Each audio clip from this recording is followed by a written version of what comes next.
Olá, amigos. Hoje nós vamos fazer uma videoaula comentando questões de um simulado de termologia. Aliás, o simulado número 1 de termologia.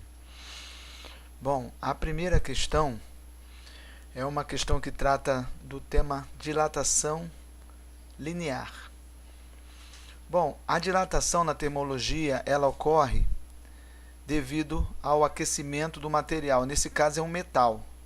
Nesse caso também nós vamos analisar a dilatação linear, ou seja, do comprimento desse metal.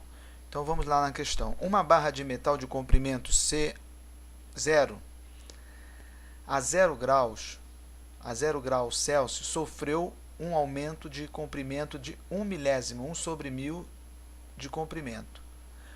Quando aquecida a 100 graus, qual o coeficiente de dilatação do metal em graus centígrados?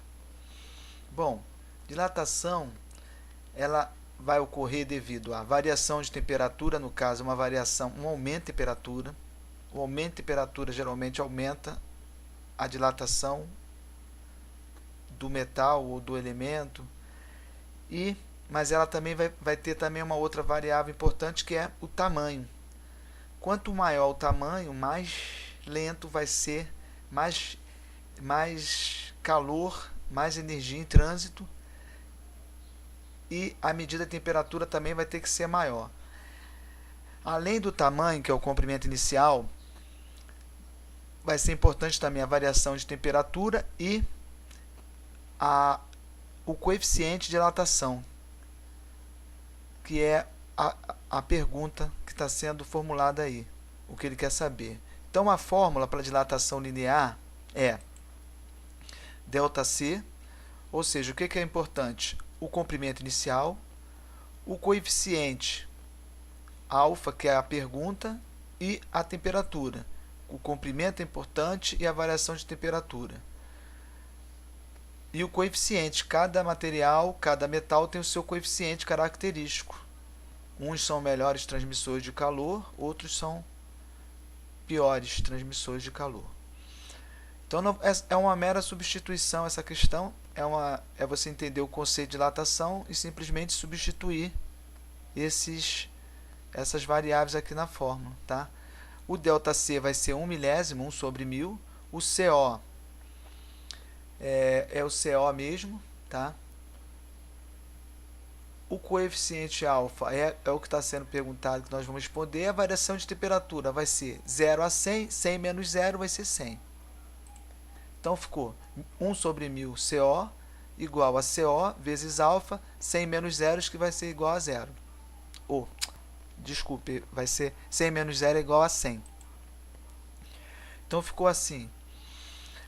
Nós vamos eliminar o CO de cada lado, comprimento inicial, tá? Lembrando que esse 1 sobre 1000 é um valor pequeno, porque a dilatação no metal ela é pequena. Nesse caso aí foi de 1 milésimo do valor inicial, tá? Do comprimento inicial, que é o C0. Então ficou 1 milésimo é igual a alfa sobre 100. 1 milésimo, então vamos passar esse 100 para baixo, que ele está do lado do alfa, vamos trocar ele de lado, ele está multiplicando o sinal de vezes e vai passar para lá dividindo. Então, na verdade, vai ficar 1 sobre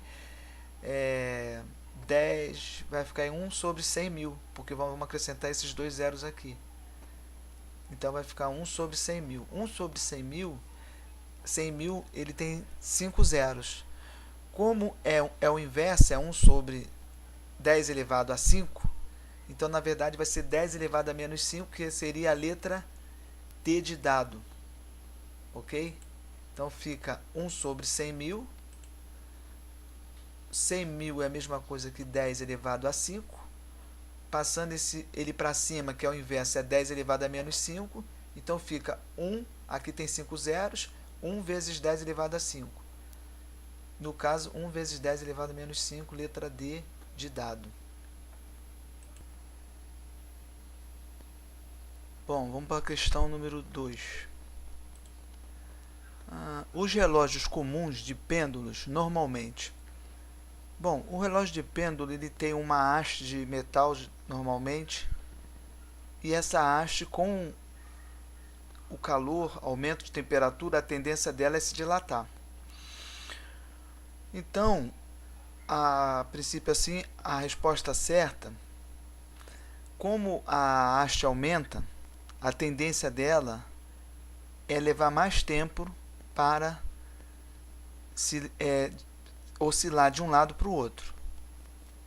Ocorre que o seguinte, o calor é uma energia em trânsito. No verão, então, essa haste vai se dilatar, vai aumentar, e no verão ela deve atrasar um pouco, questões de milésimos. Mas o que ocorre? E quando a temperatura não estiver tão alta? Como o calor faz agitar as moléculas dentro, as moléculas no interior desses elementos, desse metal, ocorre justamente o inverso. Com a ausência de calor, que o termo correto é ausência de calor, não o frio, não existe o frio, nós não estamos falando de frio, nós estamos falando de calor, que é uma energia em trânsito. No inverno ocorre o contrário.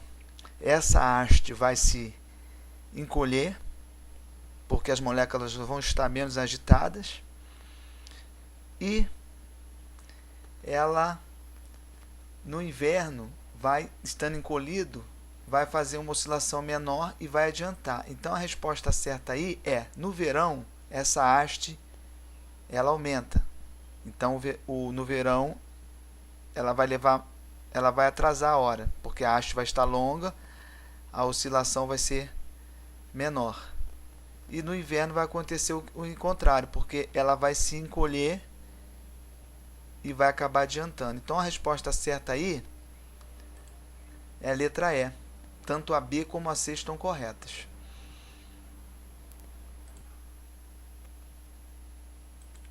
Questão número 3. Uma chapa de ferro com um furo central é aquecida. Com o aumento de temperatura, o que vai ocorrer? Bom, se a chapa vai ser aquecida, a tendência dela vai ser se dilatar. E esse furo vai acabar aumentando. Entendeu? Então, o que vai acontecer? A chapa vai aumentar e o furo vai aumentar também. Então, a letra correta é a letra C. Porque tanto a chapa como o furo tendem a aumentar. Na letra A, tanto a chapa como o furo tendem a diminuir? Não. Se está aumentando a temperatura, não. A chapa aumenta, mas o furo diminui? Não. Os dois vão aumentar. Letra D, o furo permanece constante? Não. Sucede algo? Não. Então, a resposta certa, letra C de casa. Questão número 4. A uma dada temperatura, um pino ajusta-se exatamente em um orifício de uma chapa metálica. Se e somente se a chapa for aquecida, verifica-se que... Bom, então tem um pino, um parafuso e uma chapa. O que acontece? Se só a chapa for aquecida, ela vai se dilatar. Como o pino não foi aquecido, ele vai permanecer do mesmo tamanho. Então o que vai ocorrer? A chapa vai ficar com um orifício maior e o pino vai ficar passando facilmente. Então a letra correta será a letra B de bola, porque o pino vai passar facilmente pelo orifício. Letra B de Botafogo ou letra B de bola. Questão número 5. O coeficiente de dilatação superficial de um material sólido homogêneo é beta 2,44 vezes 10 elevado a menos 5. O coeficiente de dilatação cúbica valerá o que acontece? A dilatação linear ela é só um comprimento, é uma dimensão. Na dilatação superficial entram duas dimensões da alfa, ou seja, nós podemos colocar que seria comprimento e largura de uma superfície, enquanto que na alfa só o comprimento e na beta comprimento e largura, ou seja, a beta é igual a 2 alfa, ou seja, a beta são 2 comprimentos, e na cúbica são 3, seriam comprimento, largura e altura. Essa seria a cúbica. Então, a pergunta é, o coeficiente de dilatação superficial é beta, ele dá. E o coeficiente de dilatação cúbica vai dar quanto? A questão aqui, nós temos então que passar esse beta para a de uma dimensão, que seria o comprimento, e depois multiplicar por 3, que nós acharemos essa aqui cúbica. Então tem que pegar esse beta, dividir por 2 e depois multiplicar por 3, e aí sim nós vamos conseguir o coeficiente de dilatação cúbica. Então vamos lá. Beta é 2,44, vamos dividir por 2, vai ficar 1,44. Melhor dizendo, 1,22. E vamos pegar, esse é o alfa. E vamos pegar esse alfa, multiplicar por 3 para poder encontrar a cúbica. Alfa multiplicando por 3, 1,22 multiplicando por 3 dá 3,66, que é igual à letra C de casa. Questão número 6.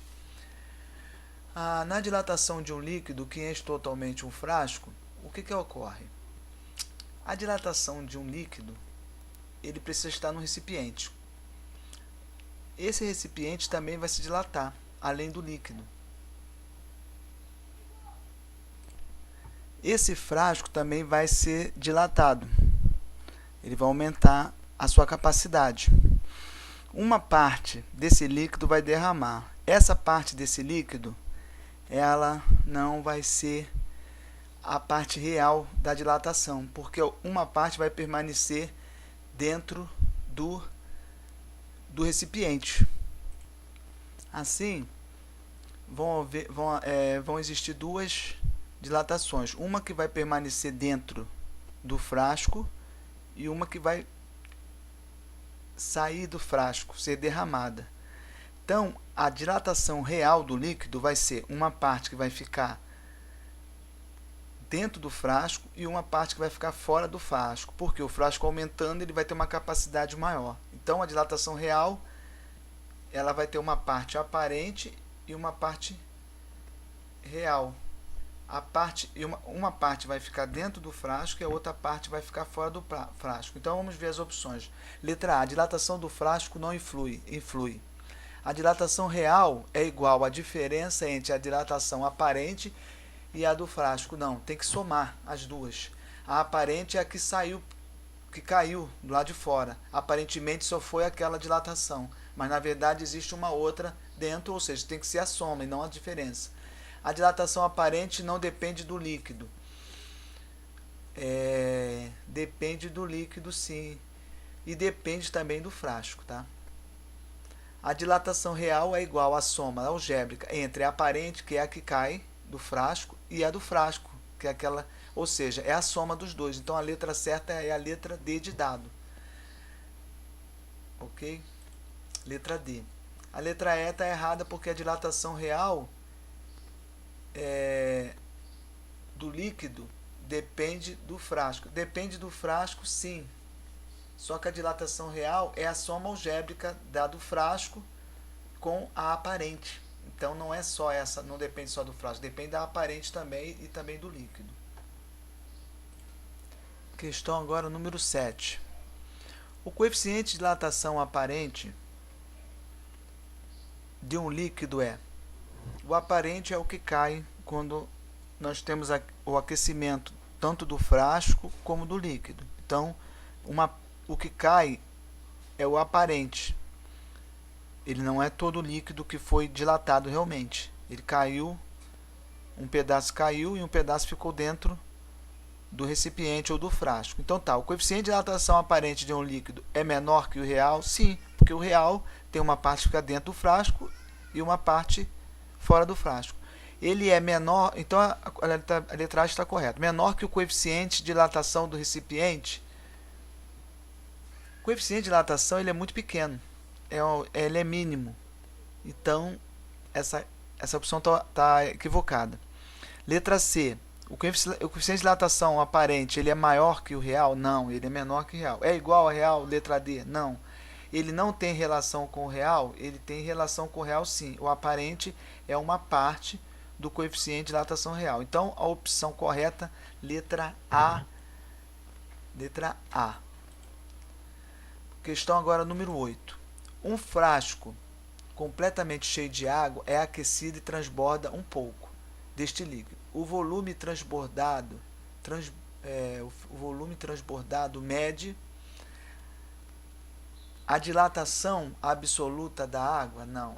Esse volume é dilatação aparente. A dilatação absoluta do frasco? Também não. A dilatação aparente da água, sim. É a dilatação aparente da água. Então essa é a opção correta, letra C. A dilatação do frasco mais a da água?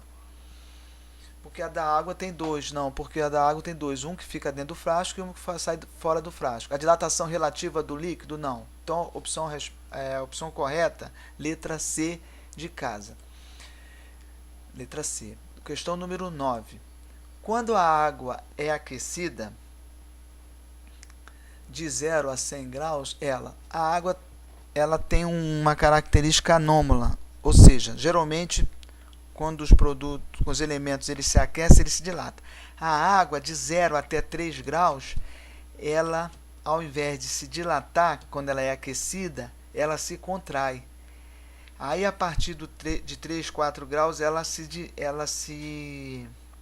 começa a se dilatar. Então, primeiro ela se contrai e depois ela se dilata. Então, a opção correta é a letra A. Contrai e depois se dilata. Questão número 10. Questão número 9, letra A. Questão número 10. Ao passar de 1 para 3 graus, um litro de água apresenta a seguinte característica: aumenta a densidade. Veja bem, de 1 a 3 graus, ela diminui, né? Primeiro ela se diminui e depois ela se contrai e depois ela se dilata. Quando ela se contrai, ela aumenta a densidade. Essa é a opção correta, tá? Desprende 2.000 calorias? Não. Aumenta de volume? Não. Pelo contrário, diminui. Diminui a densidade? Não. Aumenta a densidade. Permanece constante? Não. O volume? Não. Então, a opção correta é letra A. Meus amigos, muito obrigado e até uma próxima.